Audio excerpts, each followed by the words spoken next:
What is up, guys? I'm back. I know it's been like 3 weeks since I posted a video. Work's crazy. It's still a regular firearm season here in Missouri. I got a gun tag in my pocket still, trying to get that punched on a nice deer. I'm being kind of picky since the range capability allows me to do so. I don't have to shoot, whatever comes within range. More so like I would with this. I'd be a little less picky with a stick bow. With a gun, I'm pretty picky. But just been out burning the hours in the stand trying to get a tag filled. So anyway, I wanted to do a short video for you today after the poll that I did both last week and this week, asking you guys what you wanted to see. We narrowed it down to more trad content and a video on anchor point. So to me, anchor point is something that I felt like I definitely had to spend a fair amount of time trying to master. You think that you have it right, you think you have it consistent, and you start to see the flaws come in and the inconsistencies.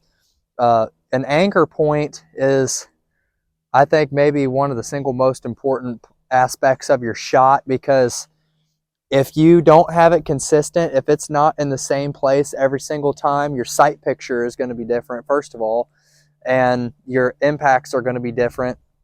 You're going to be chasing arrows because the arrow's further away and you're having to lean more to get your eye over top of it, or your impacts up and down are going to be different, and you're not going to be able to do the same thing twice because you're not setting something in stone that is going to be specific part of each and every shot. So the anchor point is extremely important, and I'll just go ahead and break it down for you. I'm not going to make this a long drawn out video. So for those of you who don't know what the anchor point is, the anchor point is simply, when you address the string and draw it back to full draw, the anchor is where and how your hand comes in contact with your face. So for me, I'll get here close to the camera.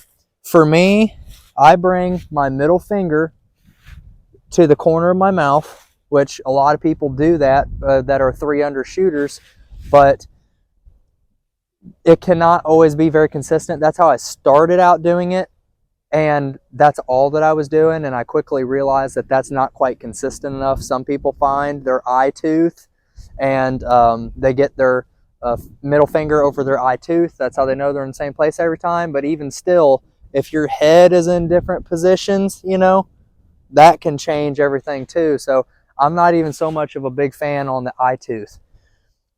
But what I do is I create multiple points of contact.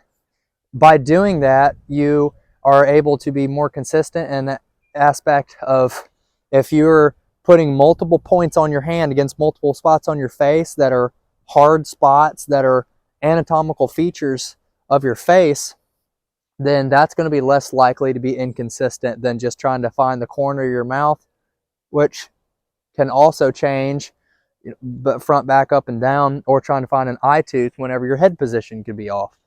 So what I do is I address the string, I draw back, I find the corner of my mouth with my middle finger first. That's the first thing I feel hit, is the corner of my mouth. And then I take this knuckle and put it into my cheekbone right here.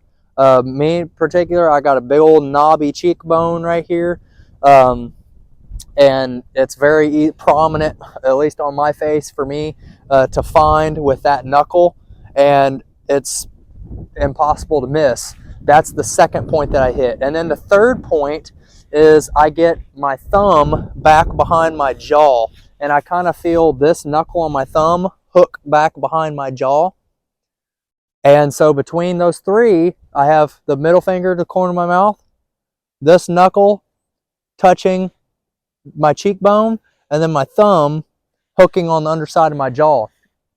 So no matter what, if I'm pulling to that point and hitting all those same locations with parts of my hand every single time, you're far less likely to be inconsistent, not only in your hand, being twisted or turned different ways, which is another reason that just having a single point of contact could cause problems, you're doing the same thing every single time. So I'll show you a close-up here of what I do, and then I will fire a shot for you showing the same thing. So I address the string, middle finger to the corner of my mouth, knuckle touching my cheekbone, and my thumb hooked on the backside of my jaw.